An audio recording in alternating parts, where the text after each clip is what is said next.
Sveiki, mėlyjeji mano rėmėjai, arba visi tie, kuriems rūpinu, ką ta neringa taip ilgai tam Augsburge daro. Tie, kurie žinot, arba tie, kurie netyčia užkliuvot už šito video, būkit palaiminti, pasveikinti iš Augsburgo šį saulėtą sekmadienio popietę.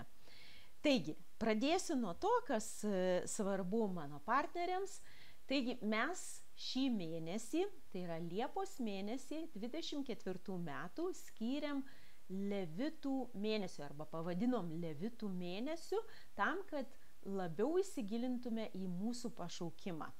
Nes žodžių žaismas kartais tikrai yra kaip ženklas, Dievo ženklas, bet ir skaičių žaismas irgi kaip ženklas. Taigi 24 metų 7 mėnuo mes kaip namai veikiam 24 x 7, nenorėjom praleisti šitos progos tą Liepos mėnesį ypatingai pažymėti.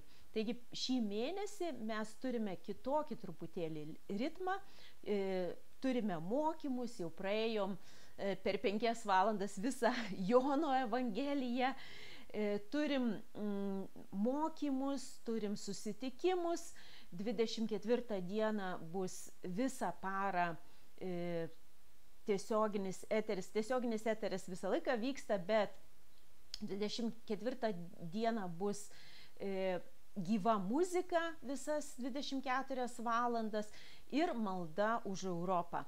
Ne visas 24 valandas malda vyks, bet šlovinimas vyks visas 24 valandas. Taigi, kas norit, galit visą laiką prisijungti, ne tik 24 dieną, bet ir visas kitas dienas. Mūsų tiesioginis eteris nuo šių metų vasario mėnesio jau vyksta pilnu tempu ir džiaugiamės, kad daug atsiliepimų gauname, kada Dievas prakalbina žmonių širdis per mūsų mažą kambarėlį. Tai va, tai nebereikalo aš tam Augsburge užsilikau, matyt, kaip aš suprantu, tai yra Viešpaties planas. Antras dalykas, ką norėjau pasidalinti, tai draugų susitikimas arba partnerių susitikimas, kuris vyko birželio mėnesį. Labai džiaugiuosi, kad 2 lietuvės, kurios ištekėjo už vokiečių, dalyvavo tam susitikime. Ir tikrai visa širdim trokštų, kad po 2 metų mano bent jau lietuvių rėmėjai atvyktų į šį susitikimą. Nes tikrai yra svarbu pajausti tą maldos namų atmosferą, pajausti tą šeiminiškumą ir pajausti tą, kad mes iš tiesų esam sujungti vienu kūnu. Ir tokiuose renginiuose labiausiai žmonės pajaučia vieni kitus. Ir nėra nieko gražiau ir smagiau, kaip švęsti su krikščionimis. Buvo skanaus maisto, gero vyno, gerų mokymų, geras šlovinimas, daug gilių pokalbių, daug juoko ir šokių.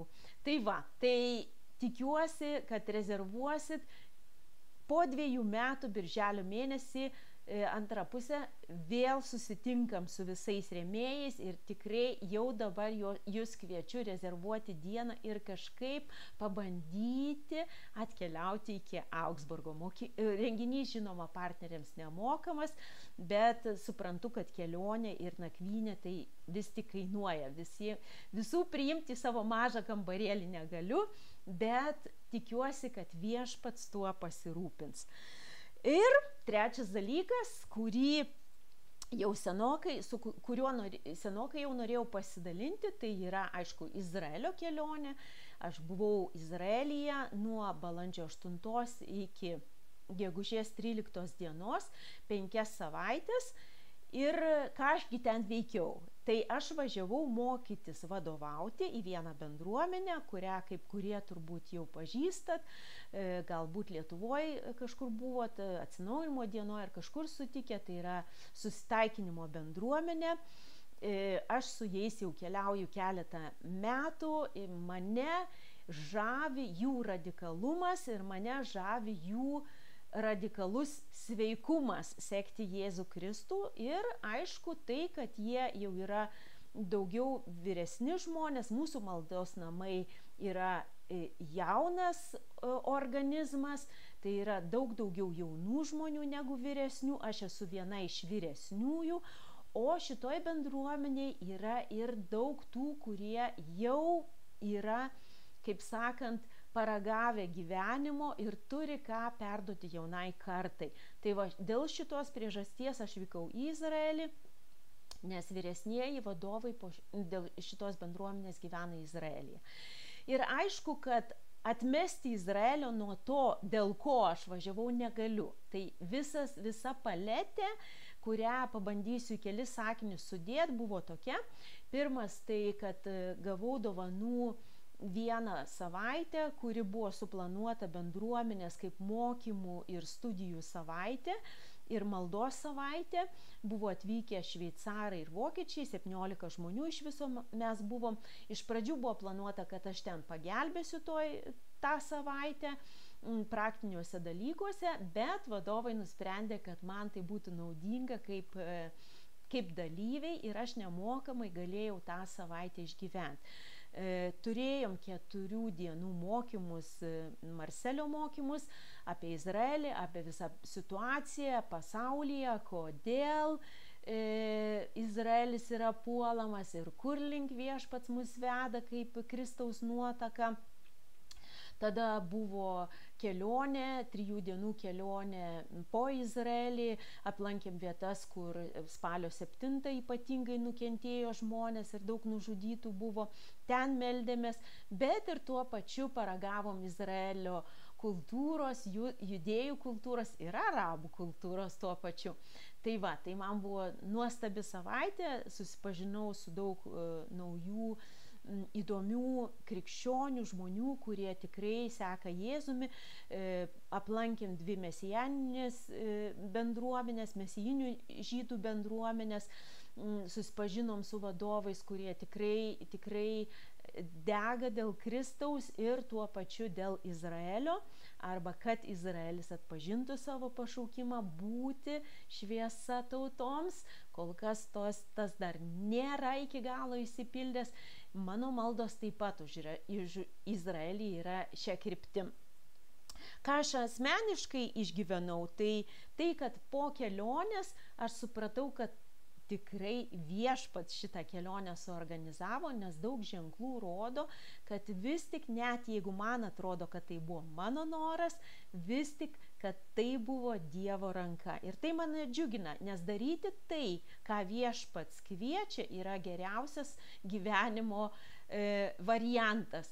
Nes jeigu aš tik tai bandau iš savo jėgų daryti, o ką dariau daug metų, iš karto susiduriu su nuovargiu ir su tokia truputėlį neviltim arba pervargimu ir nėra rezultatų. Šį sykį aš matau, kad viešpats tikrai buvo prieky manęs, jisai viskas organizavo, nebuvo viskas lengva, kaip ir būtų naivu tikėtis, Izraelis yra nerami šalis, ir išoriškai, ir dvasiškai, vidinių išgyvenimų, daug visko yra, daug visko vyksta, dvasiniai plotmėj, tokioj sielos plotmėj ir aišku fiziniai plotmėj. Ir visą tai susumavus, tai kartais kainuoja.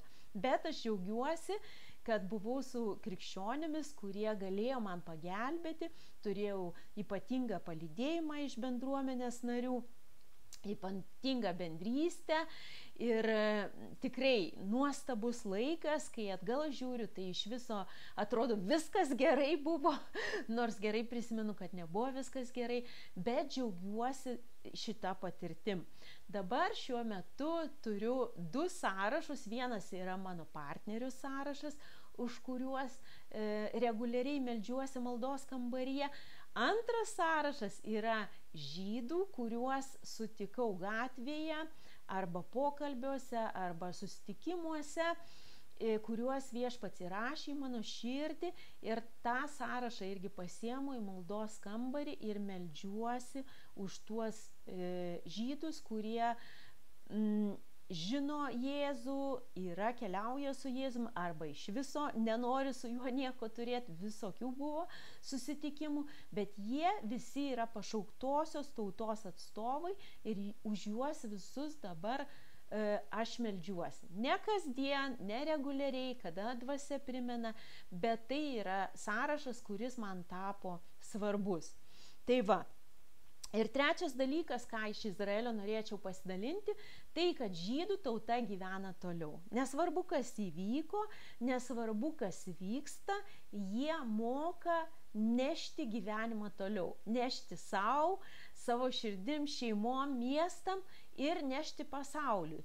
Nemačiau nei vienos tautos, įskaitant ir mūsų tautą, gal juolab, kuri tokioj situacijai vis tiek džiaugtųsi, švęstų, gyventų toliau, planuotų toliau, eitų toliau. Tikrai, žydai yra šituo labai paženklinti. Jie turi ir kitų dalykų, kuriuos viešpats juose paženklino, bet šitas dalykas man kaip lietuviai labai giliai įsėdo į širdį ir aš to noriu mokytis. Aš kaip krikščionė irgi noriu mokytis, nešti tą šviesą, nešti tą džiaugsmą, nešti tą galimybę tikrai pasisemti jėgos iš Jėzaus ir eiti toliau. Nesvarbu, kokia situacija, nesvarbu, kas nutiko, nesvarbu, kas dar mūsų laukia. Taigi, džiaugiuosi galėdama su jumis pasidalinti. Asmeniškai galit visada klausti, daugiau pasidalinsiu, kas nutiko, nes tikrai per kelis sakinius išpasakoti 5 savaičių patirtį Izraelyje neįmanoma. Šiuo metu planuoju jau kelionę į Lietuvą, truputėlį pertrauką prieš naujus akademinius metus ir džiaugiuosi tais, su kuriais susitiksiu. Rašykit, jeigu kas norit susitikti, bandysim rasti laiką ir vietą, kur galėtume trumpai susitikti. Atostogos tiesa nebus labai ilgos, nes jau daug kur išnaudojau šiemet savo atostogas, bet vis tiek tai yra man palaiminimas grįžti į Lietuvą ir tikrai prisiliesti vėl prie tautos, kuriai aš priklausau. Tai būkit palaiminti tie, kurie dar planuojat atostogas, kurie atostogaujat, arba kurie jau atostogavot. Viešpaties malonė tebūna virš visų jūsų ir džiaugsmas ir viltis tebūna jūsų stiprybė, kaip sako šventasis raštas. Iki.